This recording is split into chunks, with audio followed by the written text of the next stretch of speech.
Welcome to another episode of the BD Podcast. I'm your host, Barbara Delgado, and here we'll talk anything and everything wellness, business, and style. I'm super excited about our guest this morning. We have Dr. Cesar Taylor, founder of the Phoenix Project. And for those of you who don't know what the Phoenix Project is, oh my God, you're in for a treat.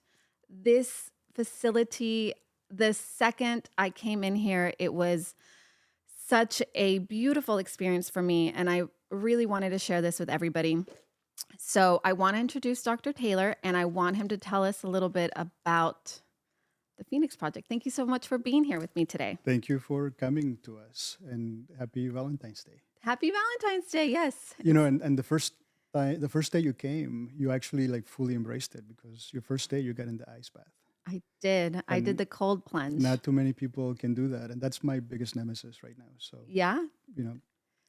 thanks for letting me share what we do at the Phoenix Project. No, thank you. Thank you so much for taking the time. I know that you're a very busy man, and I appreciate your time, and I appreciate you sharing your wealth of knowledge about um, prolonging our life in a healthy way and de-stressing and just bringing this facility to McAllen. I think it's very important that we have something like this here. What made you kind of get started on all of this? On the Phoenix Project, well, so I professionally am an anesthesiologist, Okay. and going back about 10 years, um, I as anesthesiologists, we tend to be the doctor who's always behind the scenes. And, we put somebody to sleep and we do the anesthesia, but we never really get to come out of the operating room. So we work in a very limited space, and it's a very special skill set that we have. We control the stress response to surgery. We make sure that the patients do okay. So it's kind of like you're flying uh, an airplane, but it's not just flying and landing. We have to get the plane through storms and windy weather and be able to respond to emergencies. So that's kind of the way anesthesia is, and I think that prepared me for everything that came after that. About 10 years ago, I came out of the operating room and I became part of administration back in Austin, where I was practicing at the time, and I was medical director for the hospital. Wow. Um, Back in the days, about 2001, most doctors, we practice our field of expertise, and that's kind of like what we know.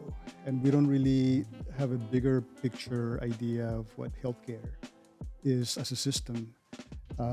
We just know that in the United States, we do a really good job. We have all the technology, the latest developments happen here traditionally. And when I became administration, all of a sudden I started learning about how we're not as effective or efficient as we tend to think that we are in Wow. healthcare. 2001, there was an article published by, I think it was the Institute of Health, and it was called "To Err is Human." And basically, it was the first time that we acknowledged that we make medical errors in medicine. Before that, if somebody had a bad outcome, it was kind of chalked up to just casualty of war. I mean, we work in a high risk environment, and some people are going to fall through the cracks. So we started realizing that, hey, like we're fallible in medicine. We make mistakes. And I became very interested in that, in human factors. So all the human errors that were happening, I started doing my research. This is 10 years ago, and I don't believe things are much better now. Wow. But the numbers were incredible. I mean, when it came to life expectancy, diabetes, chronic pulmonary disease, for as much money as we spend as a country, almost 20% of GDP goes into healthcare, by far more than any other country in the world. Wow. And yet our results for that, we were like middle of the line. Like I think it was like 38th in the world for life expectancy, Wow. child mortality. So like we're spending all this money and it's not really giving us Creating the any results. results. Yeah, your Yeah. return on investment is not really as it should be. And so I put my problem-solving mind to work and became very interested in why these errors are happening, wanting to solve the problem, and actually had an IT startup with a couple of really smart people in the engineering and computing fields. So we came up with a startup that was supposed to minimize or eliminate medical errors in hospitals. So sensors, high level computing, and it was a really good idea, but we could never get it off the ground because the funding wasn't there, the reimbursement wasn't there. Who would pay for that back in the day? Yeah. And we This was left it. 10 years ago? This is about 10 years Okay. ago. So we kind of left it, but we had patents and we had all these things, and it was very exciting, but at the same time, very, I learned what it is that drives the healthcare system, and it is an industry. It is a business, and well-meaning business, but there's so many different points of view, right? You have insurance companies, you have hospitals, you have doctors, and everybody does what they know to do, but it's not always what is the best outcome for the patient. Yeah. So that's how it started. And I feel like they tend to treat symptoms or treat different things, but not necessarily heal what is actually happening to people, What exactly? or go down to the base problem. They're not actually going down. And is that kind of what you're saying? Well, I think what I'm saying is that we tend to chase our tail, right? We tend to. Elon Musk, I think, one time said, the biggest problem with engineering is that we tend to solve problems that don't need to be solved. And there's an investor that I follow, John Doerr. He wrote a book called Measure What Matters. And basically, to get results, you need to measure so that you can get your metrics and then get feedback on your progress. The problem is that if we're measuring things that don't really matter, then we're making a lot of progress, but in which direction? Exactly. And I think that's what happens in healthcare. What I realized is, number one, there's a field of preventative healthcare, preventative medicine, but I don't really think it's even that effective, because the fact is that people come to a doctor, even if it's your primary care doctor. You go to the clinic when there's something wrong with you. And then at that point, you have a symptom that we treat. Most of the time, there's no cure. We just treat the symptom. I think, humans are highly complex systems. There's too many organs. There's too many, you have your nervous system, your vascular system. And they have to keep each other in balance. Yeah. So there's too many things going on for us to fully understand, and we're still doing research, and we know a lot. But we tend to treat, if the blood pressure's high, we treat the blood pressure exactly with a medication. We don't really understand everything that is happening upstream and downstream of that, because maybe what led to your high blood pressure was a different factor that is also giving you 10 other symptoms. So you're treating the blood pressure, but you're not treating everything else that is happening because of that. And not only that, but then the medication that they're giving you for your blood pressure is probably causing other side effects that later on you're going to have issues with. So then you're going to have to treat that. And it's not a solution. It's just kind of like a patch, basically. I don't think we know enough. I don't think we understand the system well enough to predict everything that can happen downstream and even before that led to the problem. And because we're all very different people. We are.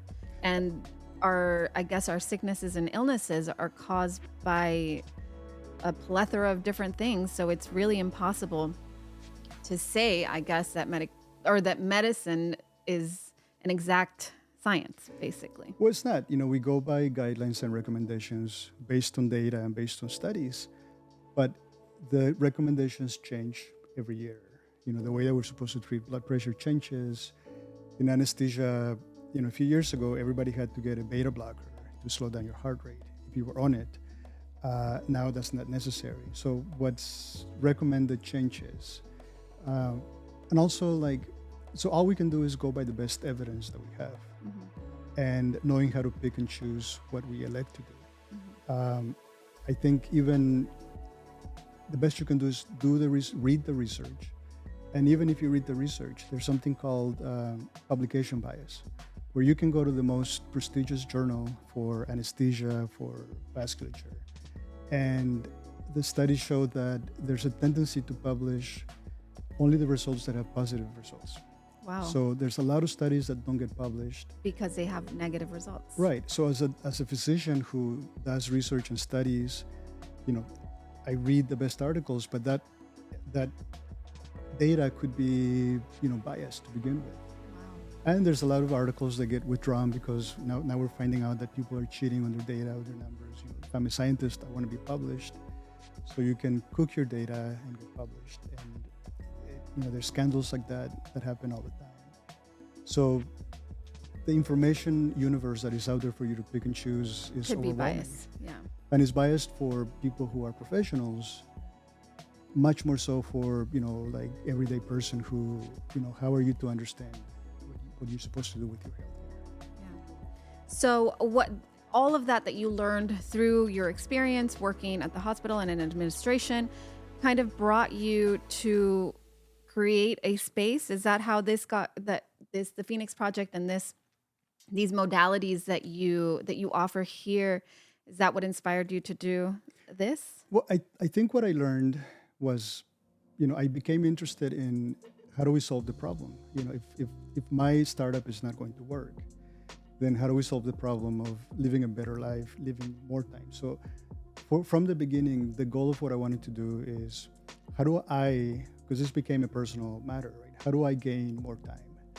And the definition of time is very interesting because it's not, there's different ways of defining it, and we can get into that in a little bit. But the goal was to give myself and other people more of the good quality time, right? Yeah. More of the kind of time that we want to have in our lives. And I started researching this 10 years ago. So what interventions, lifestyle interventions, or even medications have evidence that can potentially help you with something? And what I ended up discovering is that all these things were like the very basic things. So the goal was to apply the 20% of interventions that could give you the 80% of the benefit, right? Okay. So how do you make it easy for the layperson to do a few things that can truly make a difference? And they were like simple things, like, for example, meditation. Yeah. If you have a daily meditation practice, it will change your life. The way that you eat has a lot to do with that. And I have very specific points of view on nutrition and metabolism.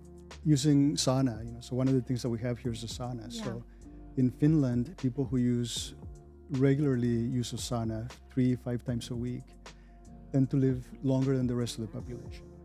Less heart attacks, lower blood pressure, decreased depression. So I started focusing on those things and actually practicing everything myself. So everything that we have here are things that I've been practicing for the last 10 years. Wow. So it became kind of like an engineering project. What is the solution there? What are small things that people can do every day that can significantly change your life and not give you any negative side effects, basically? Exactly. I know here at this facility, and I've tried most of your modalities, the cold plunging, which we mentioned earlier, which is very intense, but Scary. it is very scary. And it was actually a lot more intense than I ever thought it could be. But after doing it, you just feel so much better. My husband and I have a sauna at home, and we use it 2 to 3 times a week. It's something that has really helped us. So I'm a huge believer in making these investing time or in prioritizing, even taking 20, 30 minutes out of your day to do something that's going to benefit you in the long run. Exactly. I think it's just habits that we have to build.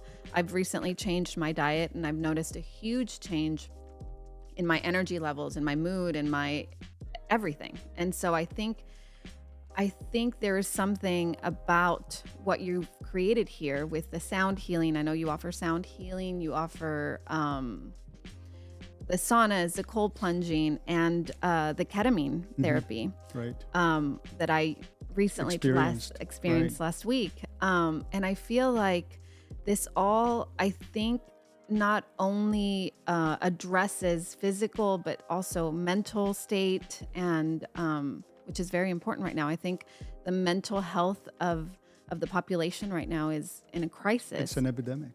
and I see it, Hmm. and I experienced it myself. And so I think having outlets and tools and modalities that help us is what's really going to help, elevate our community. And this is why I'm so thankful that you have this facility here for people to come in and experience things that are going to really benefit them in their lives. Um, I will say that the ketamine treatment that I tried last week, I've gotten a lot of questions about it, and people are like, would you do it again? They want to try it and they want to experience it. And to those people, what I want to say is that all of these things we have to do with intention, right? Hmm. Especially with the ketamine treatment. I'm glad you're saying that. I think it's an easy thing for people to just want to dive into it, to just have a cool experience.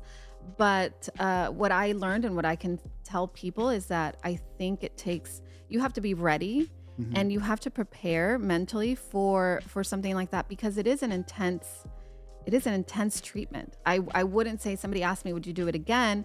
And honestly, I don't know that I would need to.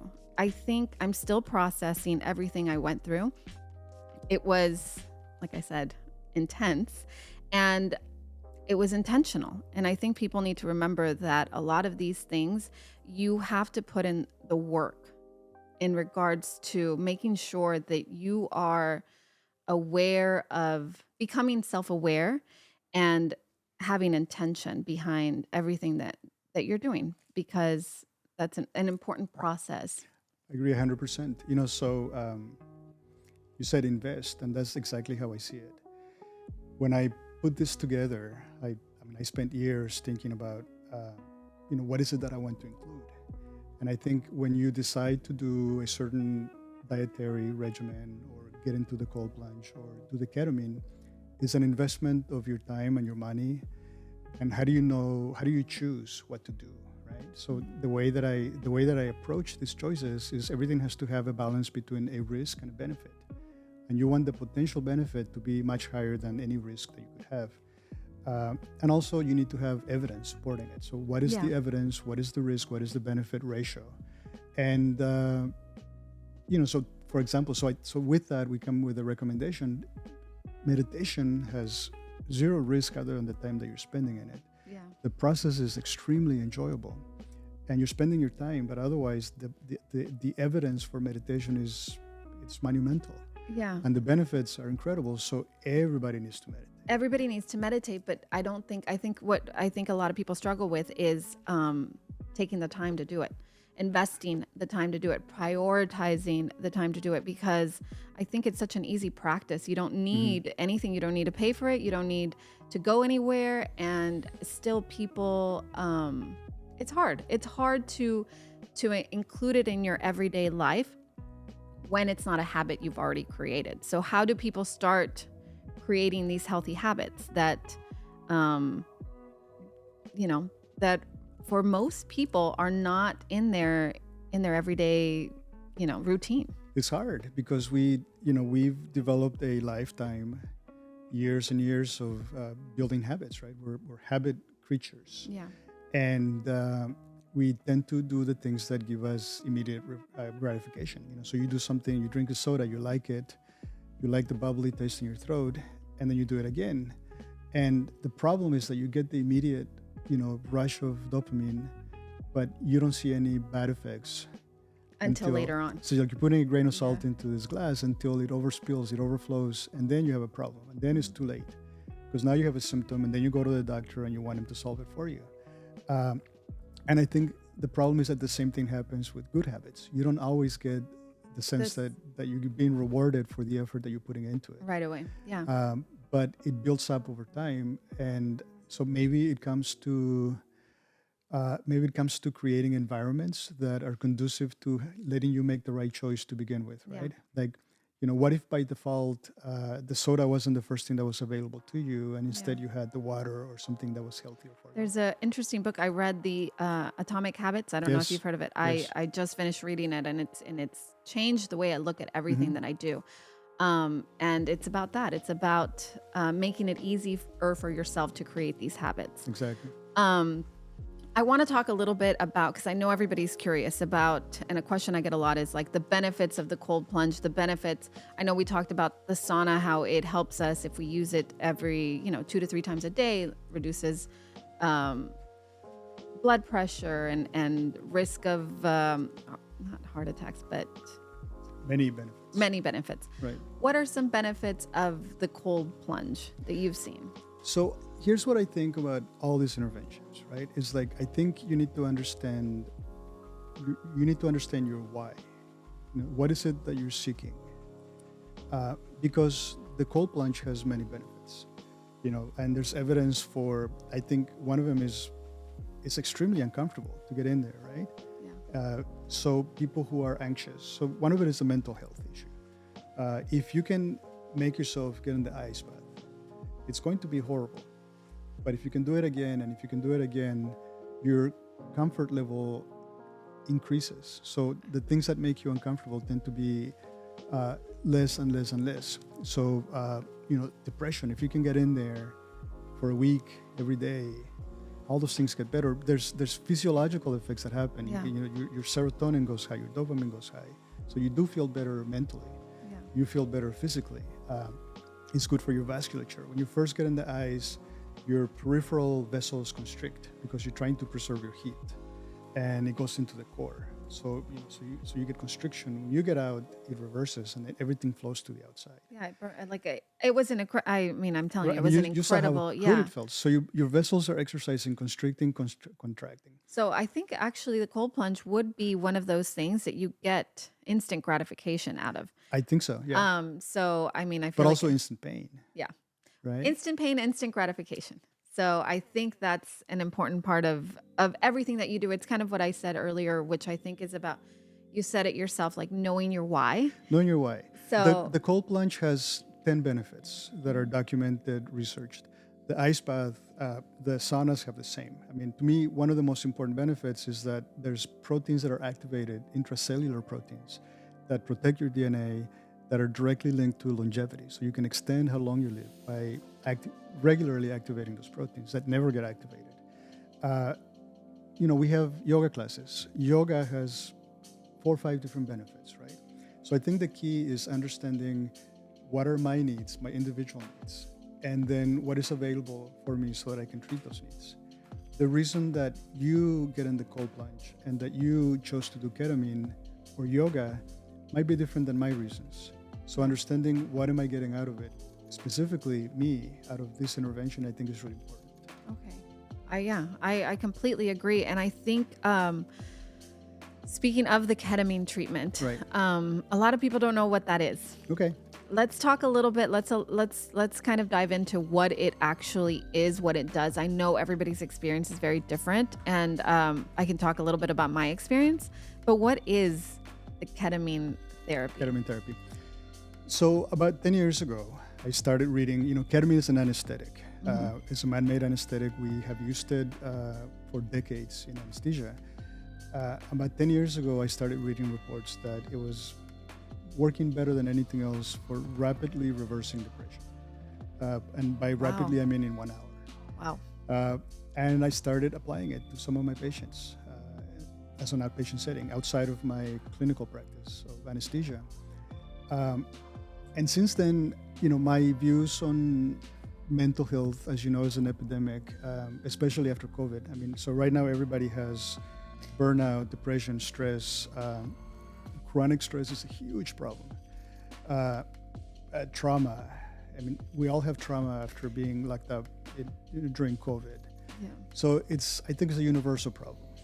I also think that even before I really started studying it, the physical and the mental health are the same thing. The molecules that work, the foundations that if you build them can help you get better are the same. So what can make you better physically Can is the make same you, yeah, that can make you better mentally. And if you're chronically stressed, you have heart attacks, you have obesity, you have more cancer. So the stress response and managing it is extremely important. And I think stress is is all-time high. Yeah, it's at an all-time. Right. I can tell. I can count. I mean, everybody here suffers from stress. So with 1, 2, 3, 4. I mean, yes. well, and not only that, but we have years of treating depression with oral medications, right? Serotonin reuptake inhibitors, and yet we know that it's not effective. It takes a long time for you to find the medication that works for you. And then the side effects. And the side effects are there, and it's just not working. So I think, and there's new evidence. There's a theory that it's energy that is actually causing the imbalance. So it's not always that you don't have enough neurotransmitters that is causing the depression. I think there's different causes, and that's why ketamine is working so well, because it's treating it in a different way. There's, we all have the voice inside our heads, right, that is always talking to you. And it gets into questions of, who am I? What is the self? But basically, there's parts of the brain that are always functioning. It's called the default mode network. And if we do functional MRI on you, that portion is always lit up. And there's things that you can do, like exercise has been shown to cause, it's called transient hypofrontality, where if you exercise, that part of the brain tends to slow down. And that also means that the voice tends to slow down, that is always nagging you and giving you answers.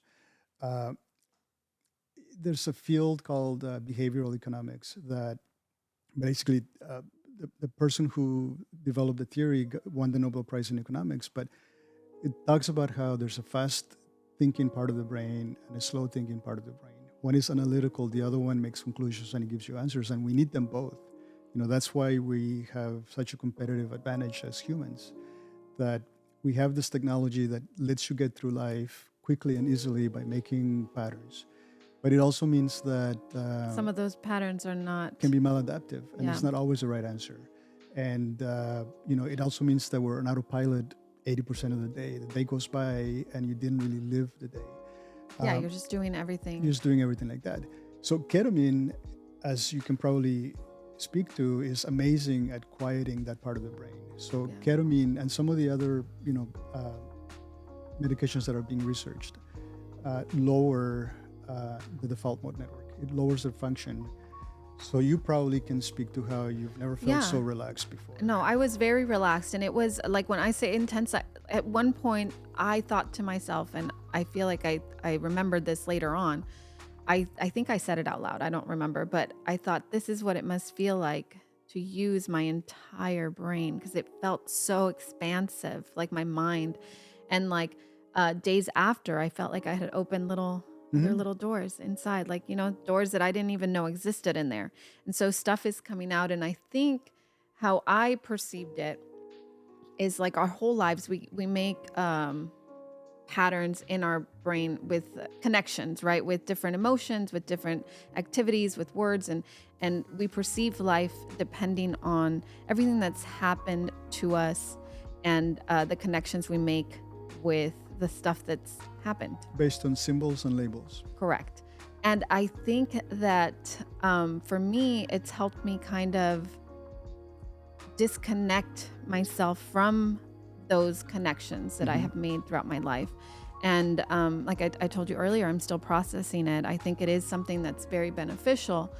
I'm still not sure of everything that it's going to do to me, right, in the sense of like, help me, right? But I think it's an amazing way to become more self-aware, to rediscover who you are, and kind of let go of maybe baggage you've been holding on to, or just bad connections that maybe we've made in the past, just kind of releasing those, I think. It's been described as a reset button to your brain. There we go. That Right? was, I could have just said that. Like you've lived all these years, and all of a sudden it's like, boop, okay, wait, let's start over again. Let's exactly. reconsider all the assumptions that we've made Yeah. about who I am, about what life is, what's important in life. And just you stop, the noise kind of stops for the hour that the infusion goes, Yeah. and you're observing everything Yeah. and reconsidering everything. Reconsidering everything and really focusing in on that. Like, I feel like every day we have all these issues and big problems that we create in our mind, but that's all that it is. It's in our head. you Right. know? And I think sometimes, most of the time, we forget what really matters and what our priorities should be, which Hmm. are, I think, number one priority is our health, right? I said it before, I don't think that a lot of us take the time or invest the time in us and making sure that we're good. It's kind of like, I think that analogy of like when you're in an airplane and they said, everybody, you have to put your oxygen on first before you can help somebody else. I feel Right. that way so strongly about our mental and physical health. It's like you have to take care of yourself in order to to help anybody else out, or in order to do life well, I think, And it makes your day and your life a lot easier and better and enjoyable. and enjoyable for I sure. Yeah, I think for a long time, for me personally, it's like you don't even know how much you're suffering. You're just living with it and thinking that that's the way that it is, and that's the way that it has to be, and it's Hmm. not. I feel like it can be really enjoyable. Life can be really enjoyable and fun, and you can Sure. feel good every day. I mean, maybe not every You've, day. you've needed glasses your whole life, but you never got them. And now Yes. you're 30 years old, you get glasses for the first time.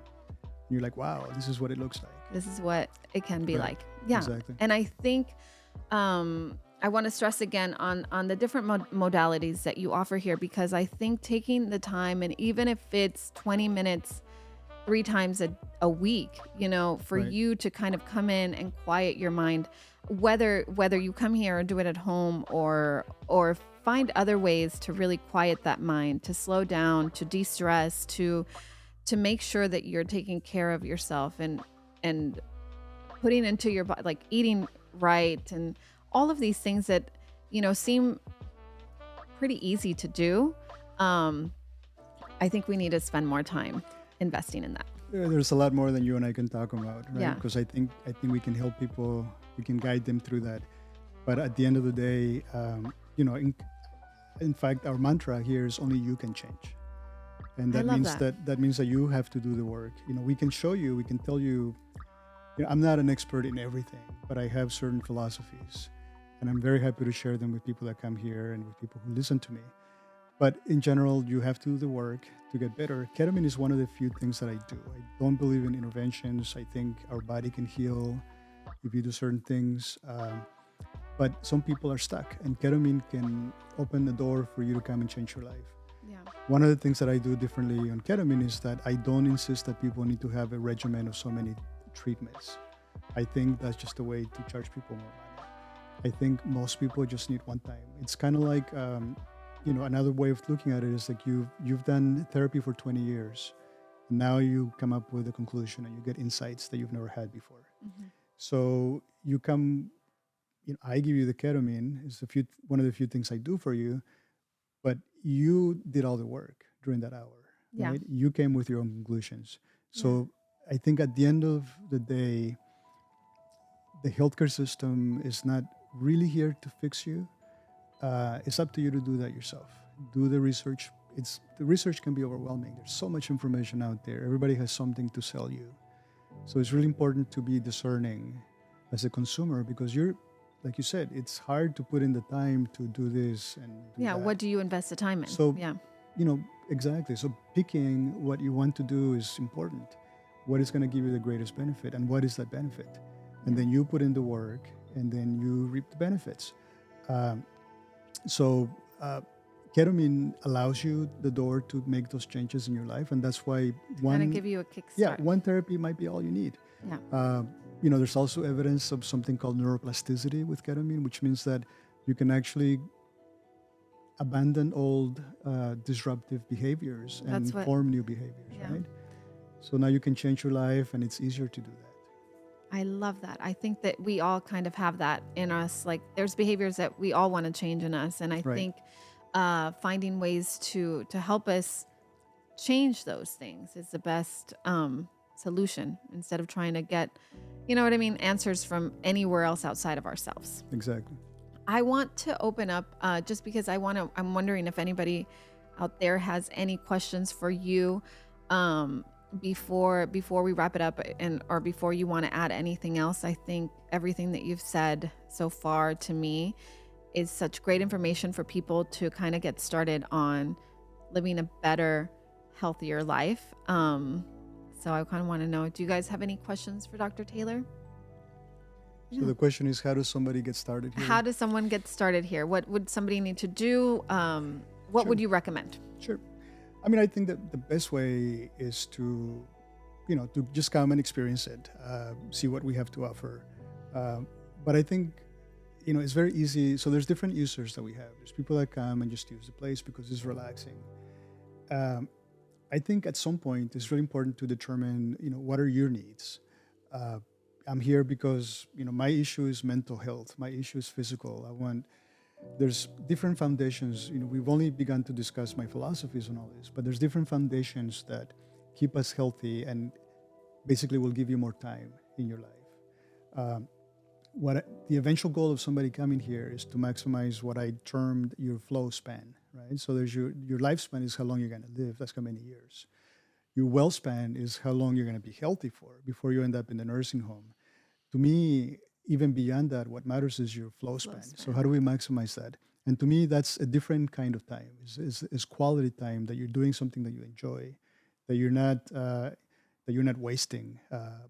Driving home and you don't even know what happened. It's like an hour's gone out of your life. Yes, So you're not mentally present. You're not present in your own life. You're not really living that Yeah. time, right? So how do we maximize that? And specifically based on your needs. So how does somebody get started? Just come and check us out, try it. And it's just a learning process. I think the first thing is going to be to come here and find out what your needs are. And then based on that, we can probably give you some advice. Awesome. Yeah. Yeah. I love that. I'm so grateful again for what you're bringing to our community. I don't know that a lot of people know that you're even here. I haven't done any marketing or advertising. I think I mentioned to you that I'm being we're fairly new, but the point is to be intentional about how we put things out there. And what is the purpose of doing all this? I agree. Yeah.